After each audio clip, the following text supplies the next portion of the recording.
नंद के घर आनंद भयो, गोकुल में बजी बधाई। मुरली वाले कान्हा आए, सबके मन की मिठास बढ़ाई। नंदलाला, तेरे जन्मदिन पर गोकुल में आज फिर खुशियों का जाम है। जब भी बांसुरी की मधुर तान गूंजती है, मन अपने आप गोकुल की गलियों में पहुंच जाता है, जहाँ नटखट कान्हा राधा से रास रचाते थे। अब तक तो आप समझ ही गए होंगे कि आज हम किसके बारे में जानने वाले हैं। वैसे इन्हें तो कोई परिचय की जरूरत ही नहीं है, मगर फिर भी मैं बताती हूँ। वो है भगवान श्री कृष्ण।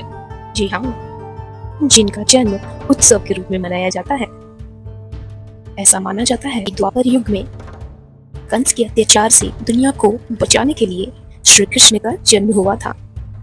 श्री कृष्ण का जन्म रात के 12 बजे हुआ था, इसीलिए मंदिरों में रात को विशेष पूजा और जन्माभिषेक किया जाता है। भगवान कृष्ण का जन्म भाद्रपद माह की कृष्ण पक्ष की अष्टमी को मथुरा के कारागार में हुआ था। कंस का अत्याचार बढ़ चुका था। भविष्यवाणी हुई थी कि देवकी का 8वां पुत्र कंस का विनाश करेगा। जन्म लेते ही भगवान कृष्ण ने अपने माता पिता को अपने अष्टभुजा रूप दिखाया और कहा, मुझे गोकुल पहुंचा दो, मथुरा को मुक्त करना है। वासुदेव ने यमुना पार कर नन्हे से कृष्ण को गोकुल में नंद बाबा के घर पहुंचा दिया। श्री कृष्ण ने बचपन में माखन चोरी, गोपियों संग रास लीला और बांसुरी की मधुर तान से सभी का मन मोह लिया। रासलीला सिर्फ प्रेम नहीं, बल्कि भक्ति का सबसे ऊंचा रूप है। हर गोपी के साथ कृष्ण एक साथ नृत्य करते थे, क्योंकि वो सर्वव्यापी थे।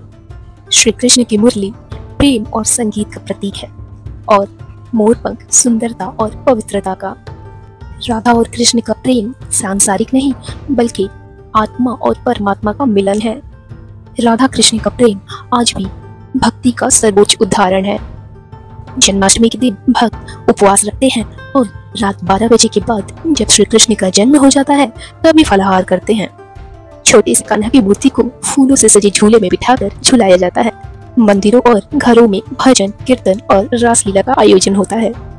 उनकी माखन चोरी के प्रेम के याद में आज भी दही हांडी का आयोजन होता है।